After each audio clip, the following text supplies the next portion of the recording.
दूसरा दंत धौती। यह भी 4 प्रकार की होती है।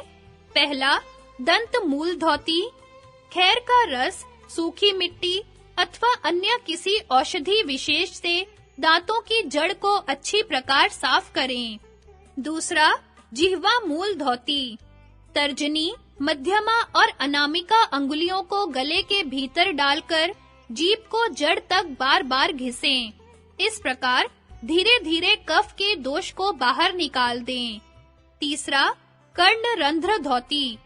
तर्जनी और अनामिका अंगुलियों के योग से दोनों कानों के छिद्रों को साफ करें। इससे एक प्रकार का नाद प्रकट होना बतलाया गया है। चौथा कपाल रंध्र धौती। निद्रा से उठने पर, भोजन के अंत में और सूर्य के अस्त होने पर सिर के गड्ढे को दाहिने हाथ के अंगूठे द्वारा प्रतिदिन जल से साफ करें। इससे नाड़ियां स्वच्छ हो जाती हैं और दृष्टि दिव्य होती है। तीसरा हथौती। इसके 3 भेद हैं। पहला दंड धौती। केले के दंड, हल्दी के दंड, चिकने बेंत के दंड अथवा वट वृक्ष की जड़ा दाढ़ी को धीरे-धीरे हृदय स्थल में प्रविष्ट कर दें। फिर हृदय के चारों ओर घुमाकर युक्ति पूर्वक बाहर निकाल दें। इससे पित्त, कफ और कुलाहट आदि विकारी मल बाहर निकल जाते हैं और हृदय के सारे रोग नष्ट हो जाते हैं। इसको भोजन के पूर्व करना चाहिए। दूसरा वमन धौती। भोजन करने के पश्चात कंठ तक पानी पीकर भर लें और थोड़ी देर तक ऊपर की ओर लेकर उस पानी को मुख द्वारा बाहर निकाल दें। पानी कंठ के अंदर न जाने पावे, इससे कफ दोष और पित्त दोष दूर होते हैं। तीसरा वास धौती। लगभग 6 अंगुल चौड़ा और लगभग 18 हाथ का बारीक वस्त्र किंचित उष्ण जल से भिगोकर गुरु के बताए हुए क्रम से अर्थात पहले दिन 1 हाथ, दूसरे दिन 2 हाथ, तीसरे दिन 3 हाथ अथवा इससे न्यूनाधिक युक्ति पूर्वक अंदर ले जाएं, फिर धीरे-धीरे ही बाहर निकाल दें। इसको भोजन के पहले करना चाहिए। इससे गुल्म, ज्वर, प्लीहा, कुष्ठ एवं कफ पित्त आदि अन्य विकार नष्ट होते हैं। चौथा मूल शोधन। कच्ची मूली की जड़ से अथवा तर्जनी अंगुली से यत्न पूर्वक सावधानी से बार-बार जल द्वारा गुदा मार्ग को साफ करें। इसके पश्चात घृत या मक्खन उस स्थान पर लगाना अधिक लाभदायक है। इससे उदर रोग का काठिन्य दूर होता है।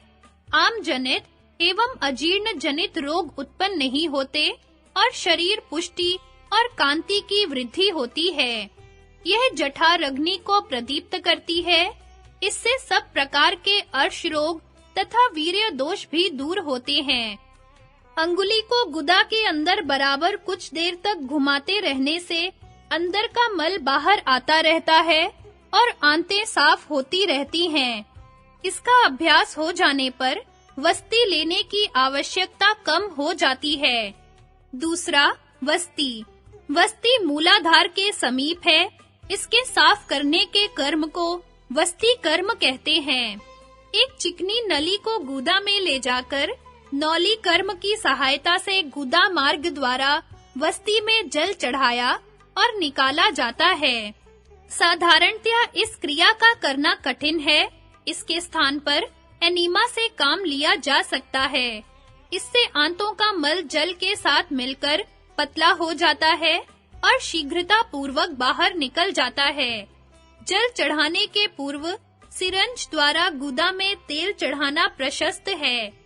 एनीमा के अभाव में सिरिंज द्वारा ग्लिसरीन चढ़ाने से भी मल तथा आंव के निकालने में भी वही लाभ हो सकता है।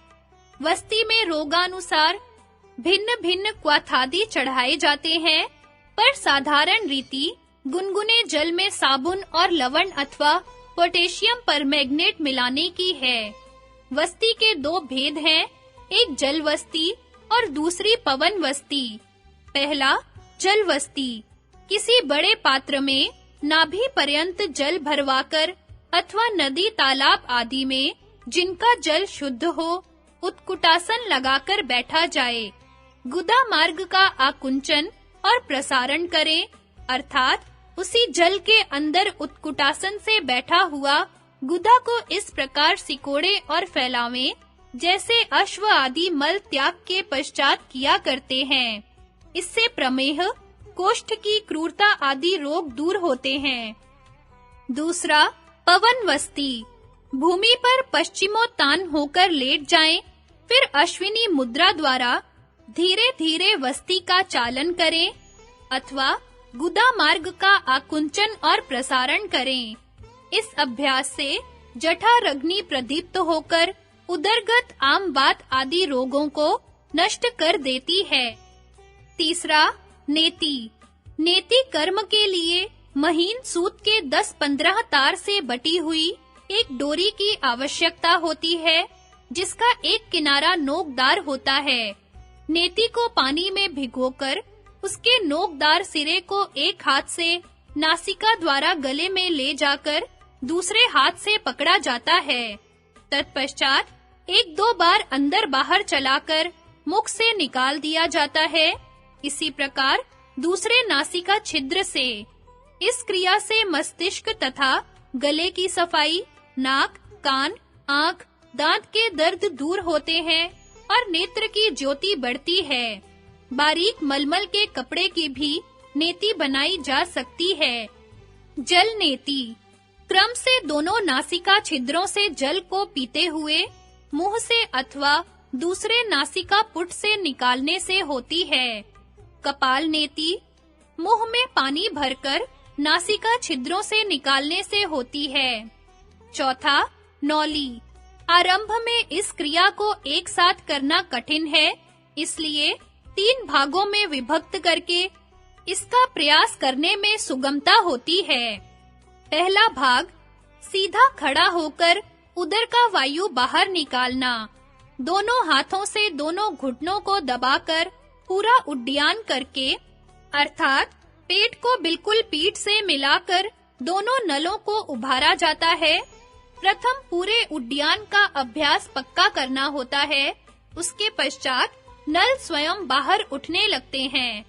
दूसरा भाग, एक-एक नल को बारी-बारी से निकाला और घुमाया जाता है। पहले नल निकालने का अभ्यास किया जाता है, उसके पश्चात घुमाने का। घुटनों को दबाने से इस ओर का नल निकलने लगता है। तीसरा भाग, दोनों नलों को बाहर निकालकर पहले एक ओर से फिर दूसरी ओर से घुमाया जाता है। इस क्रिया को शौच से निवृत्त होकर खाली पेट करना चाहिए। फल, यह क्रिया हठ योग की 6 क्रियाओं में सबसे उत्तम मानी गई है। इससे गोला, तिल्ली, मंदाग्नि, आमवात, पेट का कड़ापन, पेचिश, संग्रहणी आदि पेट के सब रोग दूर होते हैं तथा वात, पित्त, कफ, त्रिदोष एक साथ दूर होते हैं। पांचवा, त्राटक। किसी सुखासन से बैठकर धातु या पत्थर की बनी हुई किसी छोटी चीज अथवा कागज पर काला बिंदु बनाकर अथवा अगरबत्ती जलाकर बिना पलक झपकाए देखते रहना त्राटक है। स्फटिक के यंत्र पर त्राटक करने से किसी प्रकार की हानि नहीं हो सकती। नेत्र की ज्योति बढ़ती है, स्वास्थ्य सुधरता है, मन स्थिर होता है, चित्त शांत और प्रसन्न होता है। यदि किसी इष्ट मंत्र के साथ किया जाए तो उसमें शीघ्र सफलता होती है। रात्रि के समय मोमबत्ती अथवा तिल के तेल की बत्ती का प्रकाश स्फटिक पर डालते हुए त्राटक करना अधिक लाभदायक है। त्राटक के अभ्यास से नेत्र और मस्तिष्क में उष्णता बढ़ जाती है, इसलिए इस क्रिया के करने वाले को नेति, जल नेति तथा नेत्रों को त्रिफला, हड अथवा गुलाब के पानी से धोना चाहिए और नेत्र का व्यायाम अर्थात शांति पूर्वक दृष्टि को दाएं-बाएं, ऊपर-नीचे, शनैः-शनैः चलाने की क्रिया करनी चाहिए। कई आचार्यों ने त्राटक के 3 भेद बतलाए हैं। पहला, आंतर त्राटक। नेत्र बंद करके भ्रू मध्य, हृदय, नाभि आदि आंतरिक स्थानों में चक्षु वृत्ति की भावना करके देखते रहना आंतरत्राटक है। दूसरा मध्य त्राटक, किसी धातु अथवा पत्थर की बनी हुई वस्तु पर अथवा काली स्याही से कागज पर लिखे हुए ओम अथवा बिंदु पर अथवा नासिकाग्र भाग अथवा भ्रू मध्य अथवा अन्य किसी समीपवर्ती लक्ष्य पर खुले नेत्रों से टकटकी लगाकर देखते रहना मध्य त्राटक है। बाह्य त्राटक, चंद्र, प्रकाशित नक्षत्र, प्रातः काल उदय होते हुए सूर्य अथवा अन्य किसी दूरवर्ती लक्ष्य पर दृष्टि स्थिर करने की क्रिया को बाह्य त्राटक कहते हैं। कपालभाति, घेरंड संहिता में कपालभाति के 3 भेद दिखलाए हैं। पहला, वातकर्म कपालभाति, सुखासन से बैठकर दाहिने हाथ के अंगूठे से दाहिने नथुने को किंचित दबाकर बाएं नथुने से बलपूर्वक वायु को अंदर खींचे और बिना रोके हुए तुरंत ही अनामिका और कनिष्ठिका अंगुलियों से बाएं नथुने को बंद करके दाहिने नथुने से पूरी वायु को निकाल दें। इसी प्रकार दाहिने नथुने से वायु खींचकर बाएं से निकालें। इस प्रकार अत्यंत शीघ्रता से क्रमशः रेचक पूरक प्राणायाम को कपालभाति कहते हैं। आरंभ में इसे 10 बार करें, फिर शनैः-शनैः बढ़ाते जाएं। इससे नाड़ी शोधन सिद्ध होता है, मस्तिष्क और अमाशय की शुद्धि होकर पाचन शक्ति प्रदीप्त होती है तथा कफ जनित रोग दूर होते हैं। इसमें नाक, श्वास, नाड़ी तथा फेफड़े शुद्ध होते हैं। श्वास रोग तथा क्षय रोग के लिए लाभदायक है। कुंडलिनी जागृत और मन के स्थिर करने के निमित्त अभ्यास आरंभ करते समय इस क्रिया का करना प्रशस्त है। कपालभाति को निम्न 2 विधियों से भी किया जाता है। दूसरी विधि, दोनों नासिका पुटों से एक साथ उपर्युक्त रीति से वायु को अंदर खींचना और बाहर निकालना। तीसरी विधि, दक्षिण नासिका पुट बंद करके वाम नासिका पुट से उपर्युक्त रीति से पूरक रेचक करना। इसी प्रकार वाम नासिका पुट बंद करके दक्षिण नासिका पुट से उसी संख्या में पूरक रेचक करना। समाधिपात सूत्र 34 में बतलाई हुई कपालभाति से इस प्रक्रिया में भेद है। इसका नाम हमने नाड़ी शोधन रखा है। ध्यान से पूर्व इस क्रिया को कर लेना चाहिए, जिससे मस्तिष्क साफ हो जावे। नाक पोंछने के लिए एक रुमाल पास रखना चाहिए। व्युत्कर्म कपालभाति, नासारंध्रों से जल पीकर मुख से निकाल दें। इसे भी अनुलोम और विलोम रीति से किया जाता है। शीतकर्म कपालभाति, मुंह में पानी भरकर नासिका छिद्रों से निकालना।